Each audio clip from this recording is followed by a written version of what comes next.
Chers amis, bonsoir. Nous comptons est-ce que nous avons un privilège ça, encore une fois, qu'on est capable ensemble avec vous sur notre plateforme du lundi, soit fenêtre sur la Bible. Nous nous excusons auprès de vous parce que la semaine dernière, malheureusement, eh bien, nous pas porté nous bien, nous avons gommé avec un flou. Comme c'est la saison, c'est une saison côté que il y a pile monde qui est atteint de flou. Hein. Les gens qui souffrent avec flou, ils connaissent qui ça m'a parlé, c'est jusqu'à présent encore beaucoup de films bon. Il y a beaucoup de fatigue.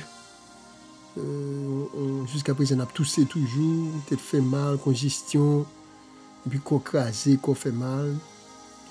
But, bon Dieu fait nous grâce quand même, malgré que nous beaucoup 100%. Mais nous sommes capables là avec quoi pour capable continuer avec ce ministère, fenêtre sur la Bible. Et comme vous le savez, dernièrement, nous avons commencé avec une série sur le Saint-Esprit. Et dans cette série, il y a nos amis auditeurs, une auditrice, internaute, qui t'a posé une question assez valable.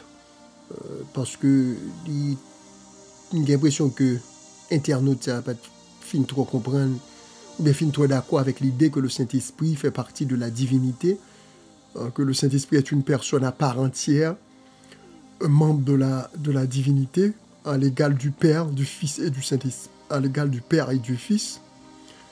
Donc, l'internaute n'a pas compris ça trop bien. Et comme pour beaucoup de personnes, le Saint-Esprit est une force. Le Saint-Esprit n'est autre qu'une puissance.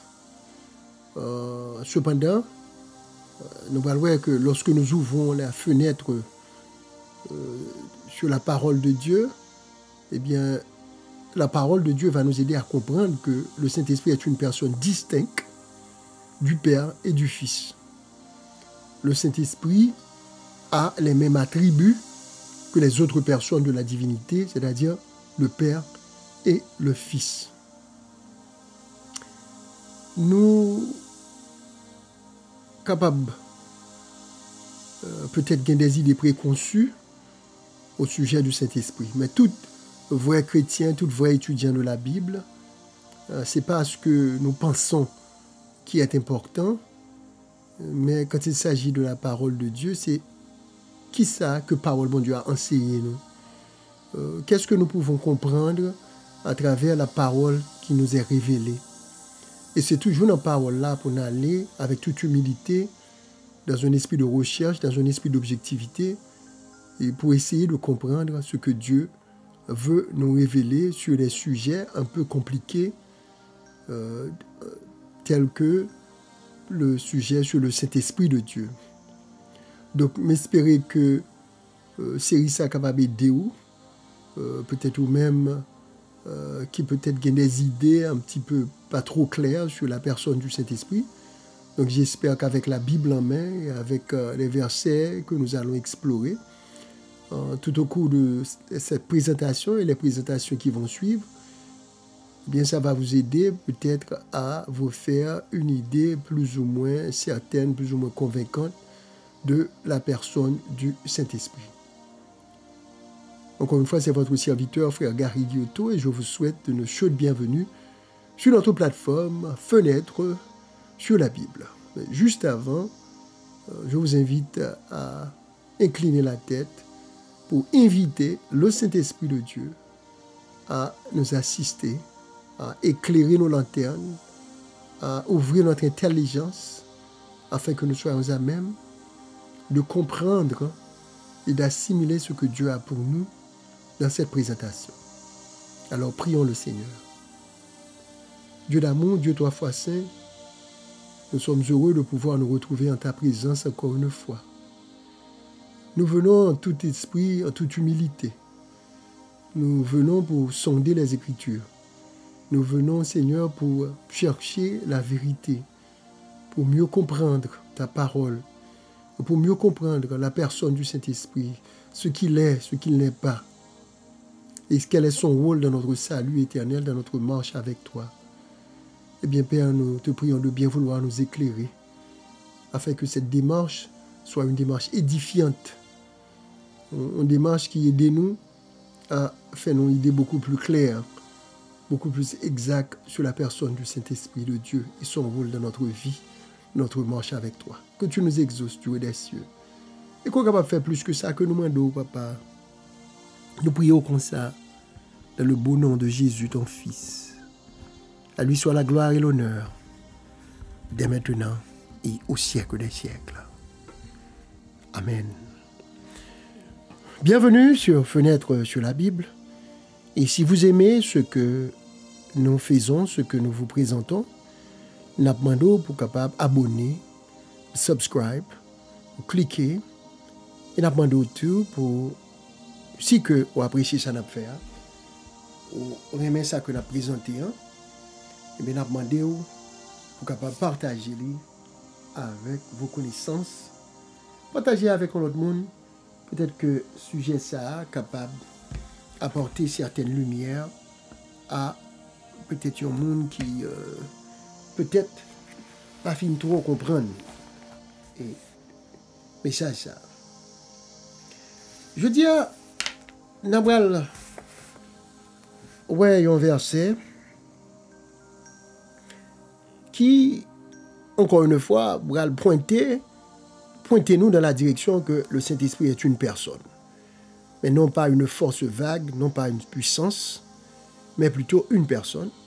Parce que nous allons voir, et nous avons commencé à ça déjà, que certains attributs que parole, là, le livre inspiré, la parole inspirée par le Saint-Esprit, eh bien, ce ne sont que des attributs qui reviennent à une personne, ce ne sont que des attributs également de la divinité. Dans Jean 14, verset 16. Juste avant sa crucifixion, Jésus a fait une promesse à ses disciples. Une promesse, et c'est cette promesse que nous allons essayer d'analyser dans le cadre de notre étude sur le Saint-Esprit de Dieu. Cette promesse se trouve dans Jean, le chapitre 14, le verset 16. Jean, le chapitre 14, verset 16 dit: moi, je prierai le Père. Maintenant, c'est Jésus qui parle ici. Il dit, je prierai le Père. M'a prié Papa. Pour qui ça? Il vous donnera, on va dire le Père, un autre paraclet qui restera avec vous pour toujours. Jésus fait comprendre ici que dans Jean 14, que l'a prié Papa, Dieu le Père, c'est Dieu le Fils qui parle de Dieu le Père, que l'a prié. Pour qui ça? Pour Papa capable de voyer un autre paraclet. Il dit paraclet ça, son paraclet qui va accompagner l'église là, qui va accompagner même avec tous les croyants, juste pour toujours ou encore jusqu'à la fin des temps. Alors la question que l'on se pose, qu'est-ce qu'un paraclet? Paraclet, parakleto, grec. Un paraclet est quelqu'un qu'on appelle au secours.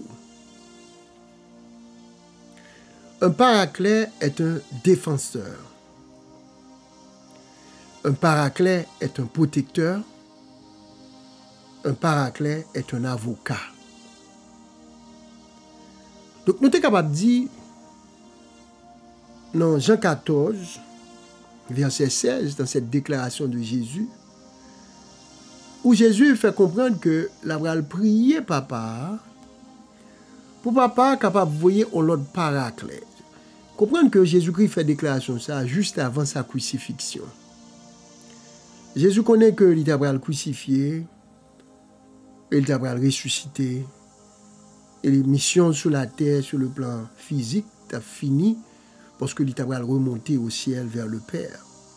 Mais dans la contemplation, dans l'anticipation de la fin de sa mission terrestre, Jésus fait comprendre aux disciples qu'il va prier, qu'il alla prier le Père. Pour que papa, en son absence, capable de voyer un autre paraclet. C'est-à-dire, il y a l'autre défenseur, il y a l'autre conseiller, il y a l'autre avocat.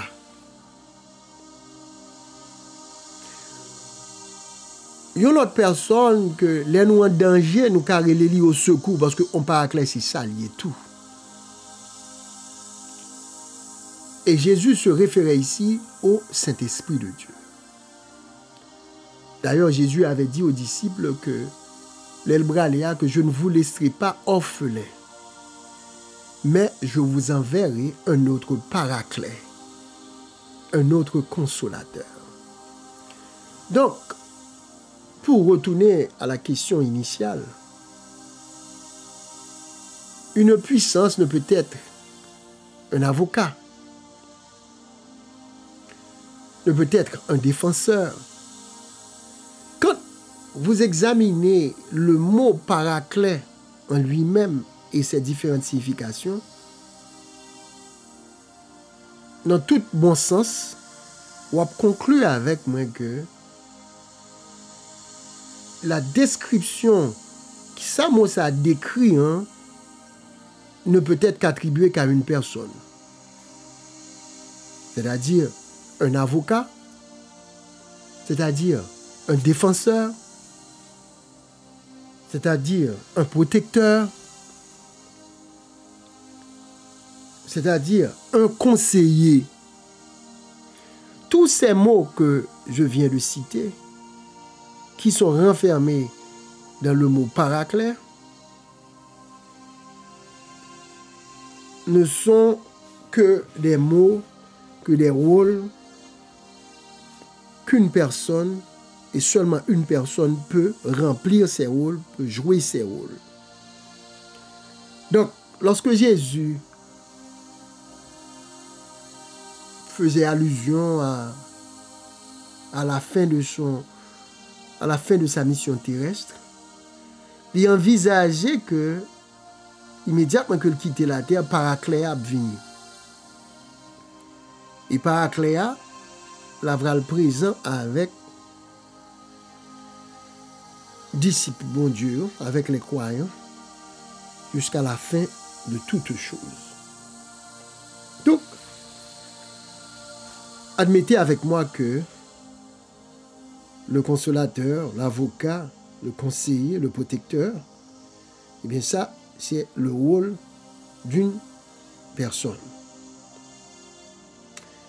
Dans Jean 16, verset 7, plus loin, dans Jean, le chapitre 16, verset 7, Jésus fait cette déclaration. Alors on se demande pourquoi fallait-il que Jésus quitte cette terre? Pour qui ça, Jésus était obligé de quitter cette terre là? Il répond, il dit, je vous le dis, je vous ai dit la vérité. C'est votre avantage que je m'en aille. En effet, je ne pars pas. Le Paraclet ne viendra pas à vous. Si au contraire je pars, je vous l'enverrai. Jésus dit aux disciples que l'avantageux pour eux que l'aller que le quitter terre ça. Parce que s'il pas quitté terre là, Paraclet pas venir. Donc, il a avantage l'Église à ce que Jésus retourne au ciel pour continuer sa mission de rédemption. Mais il n'a pas quitté nos orphelins, il n'a pas quitté nous pour contre nous. Parce que immédiatement que le montait, il a avantage nous que l'aller. Parce que immédiatement que Jésus montait, il va voyer le Paraclet pour être capable de venir à nous-mêmes. Donc, c'est la promesse de Jésus que aussitôt que la personne de Jésus quitte cette terre, eh bien, il enverra une autre personne de la Trinité, de la divinité, un autre membre de la divinité qui viendra et qui va continuer à jouer le rôle que Jésus-Christ a joué pendant qu'il était présent parmi ses disciples. Donc, c'est présence bon Dieu sous terre, dans l'église là, après la montée de Jésus, c'est à travers la troisième personne de la divinité, c'est à travers le Saint-Esprit que ça fait. Donc, si ça fait un chrétien qui a servi bon Dieu, ou pas qui a servi bon Dieu, si pas le Saint-Esprit de Dieu, ou pas le paraclet. Et Jésus dit que la voyez, il mettait à la disposition de l'église. Parce que le paraclet, encore le Saint-Esprit, c'est les mêmes lorsque vous voulez décourager. C'est les mêmes lorsque vous voulez perdre force, perdre l'espoir. Ou sentez que vous n'avez pas raison pour servir mon Dieu, pour faire sacrifice pour mon Dieu. Et puis par là, lui-même, là, où est découragement pour toi aller. Et puis il vient, il voit un petit mot, il vient consoler. Il parle avec cœur, il dit prends courage mon fils, prends courage ma fille. Il vient rappeler les versets de la parole de Dieu, les promesses de la parole de Dieu. Paraclet, comme il connaît ça qui a passé dans le cœur, il doit voir tomber son message dans les social media, dans YouTube. Il doit faire mon relais et puis mon regarder, prier avec vous. Il doit faire mon bon coup de fil, voyer des exhortations qui ont un rapport direct avec mauvais moments qu'on a traversé. C'est parce que c'est une personne divine qui voit, qui peut sonder les cœurs et les reins, même avec bon Dieu, même avec Jésus, il est capable de lire cœur, il a même attribut ça avec le Père et Dieu le Fils, qui fait qu'il est capable de consoler. Il est capable de protéger tout contre les pièges de l'ennemi. Lycéon conseiller, lycéon avocat, conseil de situation qu'on a donné, c'est lui pour prendre défense. Tout ce que nous vous disons là, frères et sœurs, qui entrait dans la définition du mot paraclet, on va pas admettre avec moi que ça, ce sont les actes d'une personne.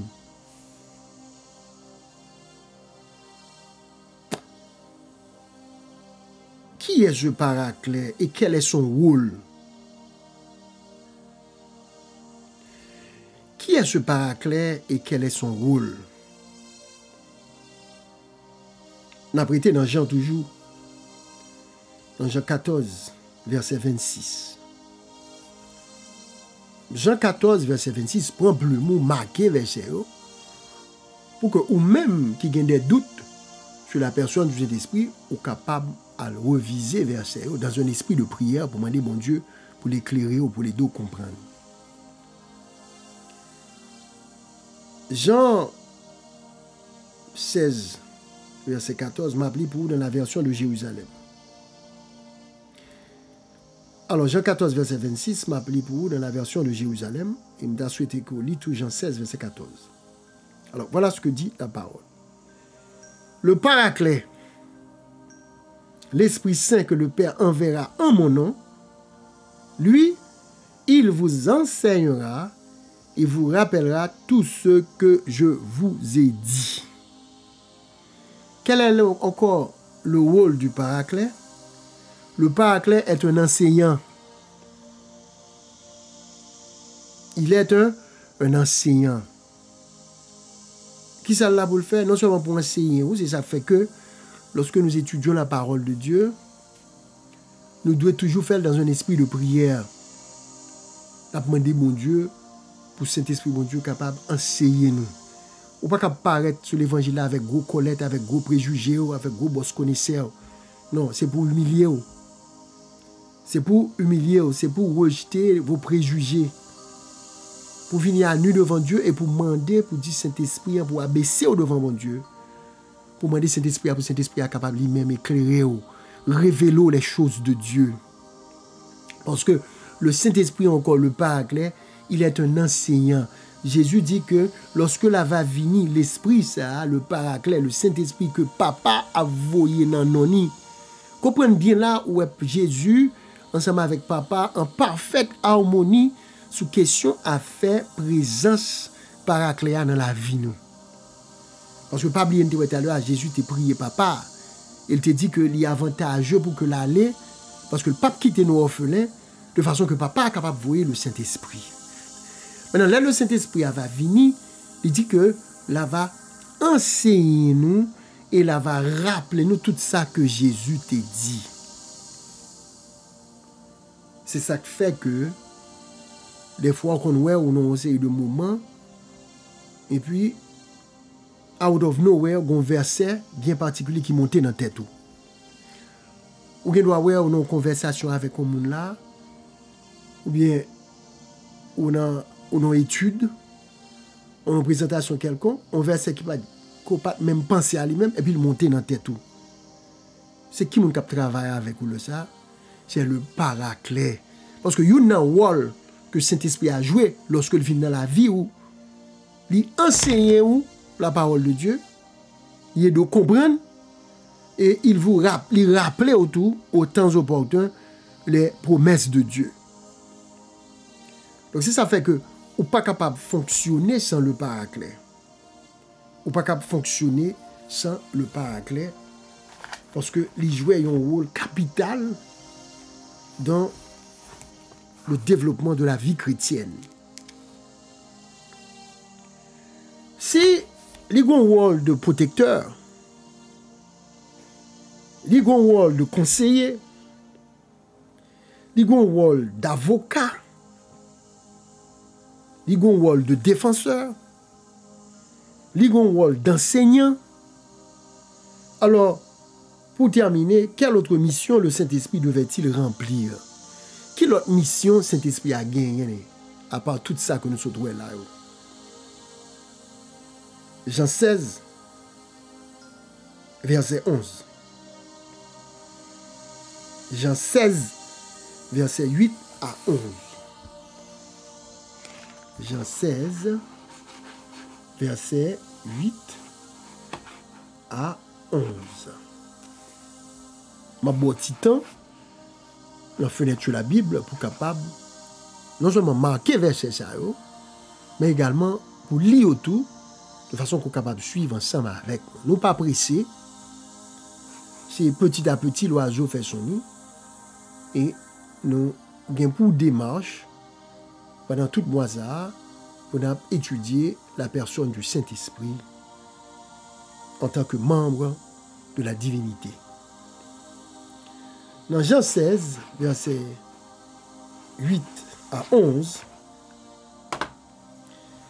il dit, il viendra prouver que le monde coupable en fait de péché,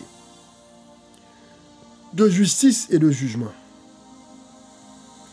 De péché parce qu'il ne se tient pas à moi, de justice parce que je vais au Père, et vous ne me verrez plus, de jugement parce que le chef de ce monde est jugé.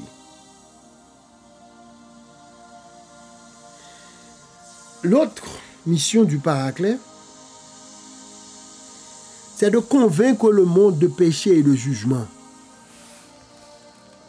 Comprenez bien, frère Maxime, là, ça qui passe là. Cet esprit-là pour convaincre le monde de péché.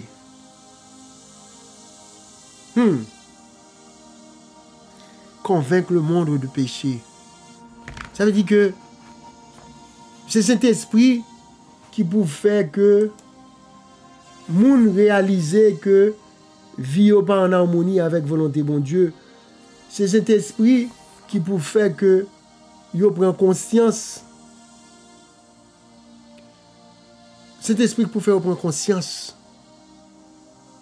Pour faire réaliser que vie pas en harmonie, que pas vivre dans l'obéissance. C'est cet esprit qui peut toucher conscience pour être capable de confesser péché au bon Dieu. Pour faire un vol de face, pour prendre l'autre direction avec la vie. Moun pas converti comme ça, c'est pas belle parole pasteur dit qui convertit moun. C'est ce travail l'Esprit Saint.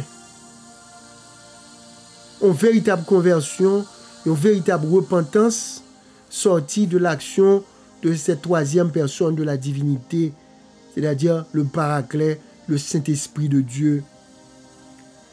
Yon nan bagay Jésus t'a dit de lui lorsque la va venir dans la vie nous là va convaincre nous de justice, de jugement et de péché.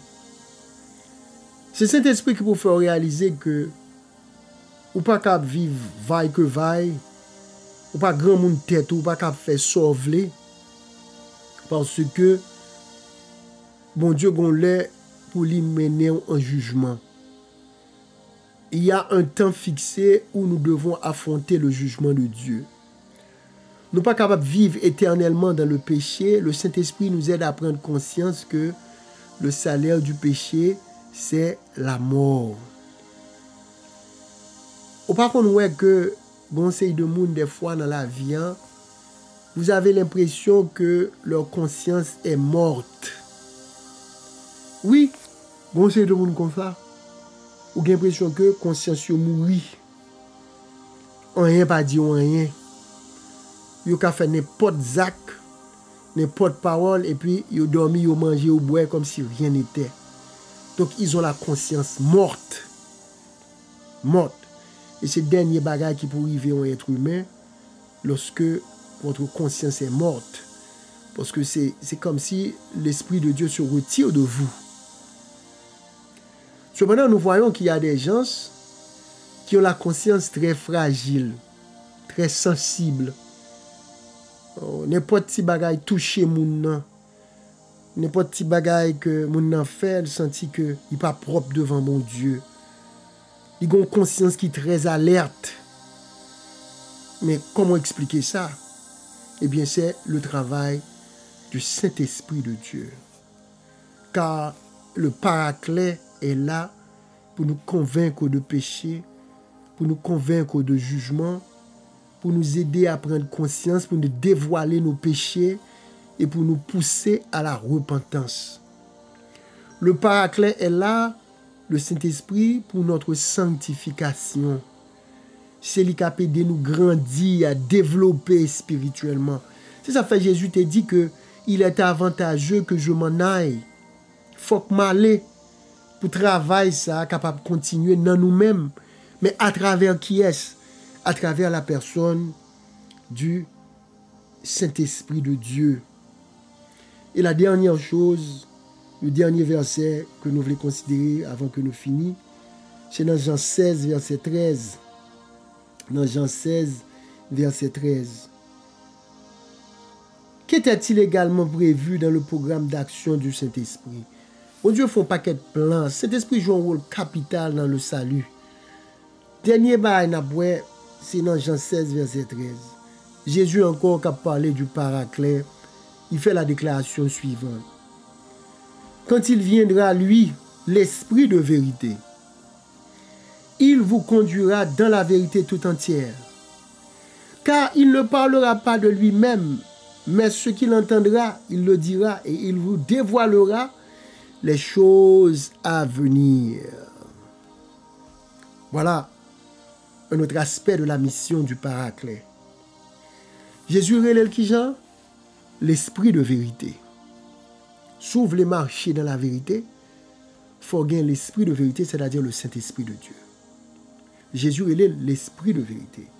Jésus dit que lorsque l'Esprit de vérité, c'est-à-dire le Paraclet, c'est-à-dire le Saint-Esprit, il vient dans la vie qui s'alve, l'a conduit dans toute la vérité. Dans toute la vérité. So, le Saint-Esprit n'est pas là pour en révélation à demi de la vérité, en révélation à moitié de la vérité, mais le Saint-Esprit de Dieu est là pour vous conduire, vous et moi, dans toute la vérité. Et ça que là va enseigner nous, ce n'est pas de lui-même, mais c'est sa bon Dieu révélé pour l'enseigner nous que là va enseigner. En d'autres termes, il y a une parfaite symbiose, une parfaite harmonie, une parfaite entente entre le Père, le Fils et le Saint-Esprit de Dieu. Zami a parlé, il t'a dit, est-ce que un verset qui montrait que le Saint-Esprit a un trône à la droite de Dieu? Ce n'est pas ce qui est important. Ce n'est pas toute bagaille que la Bible révélée. Pas vrai? Il dit que les choses cachées sont à Dieu, mais les choses révélées sont à nous. On nous appuie nous sur ce qui nous est révélé Et le fait que la Bible pas dit que, et même Jean dit Jésus, on trône chita à la droite du Père, il n'a pas dit Saint-Esprit chita à la droite du Père, ça va veut dire que le Saint-Esprit ne possède pas les attributs divins. Parce que c'est ça qu'on a étudié avec vous là. Nous voulons ou d'accord avec nous que le Saint-Esprit n'est pas une puissance, n'est pas une simple force, mais que c'est une personne et qu'elle possède les attributs d'une personne et les mêmes attributs que Dieu le Père et Dieu le Fils. Nous arrêtons là. Nous espérons que la parole qui vous a été présentée a été une source d'édification et de bénédiction pour vous. Et nous continuons dans un esprit de prière avec cette étude sur le Saint-Esprit de Dieu en tant que membre à part entière de la divinité. C'est là que nous arrêtons pour aujourd'hui. Nous vous remercions pour votre écoute et votre participation. Et toujours est-il que si vous avez des questions et des suggestions, demandez où va mettre dans la section commentaires. Et si vous aimez le travail que nous avons fait, vous sentez que son beau travail que nous avons fait, abonnez, cliquez et partagez. On nous mettait fin à cette séance avec un mot de prière. Merci tendre Père pour la parole qui nous est révélée de façon si claire. Seigneur, nous réalisons que nous ne pouvons rien sans toi. Et il n'y a pas de vie chrétienne sans la présence de la personne du Saint-Esprit dans nos vies. Eh bien, nous invitons dans le moment ça, pour venir descendre sur nous, pour remplir la vie, nous, pour remplir le cœur, nous, qu'il est capable de convaincre nous de péché et que le conduit nous dans toute la vérité. Que le capable là, comme notre avocat, comme notre conseiller, comme notre protecteur, et qu'ainsi, Seigneur, nous sommes capables de mener une vie de sanctification et qui est agréable à nous-mêmes. Tendez prières nous et bénis toutes les amis internautes nous. Permettez que l'étude soit capable de source de bénédiction pour nous tout-même. Seigneur, tendez que nous acceptez prière ça. Au nom de Jésus, nous prions comme ça. Et garde-nous dans ta paix et ta grâce. Au nom de Jésus. Amen.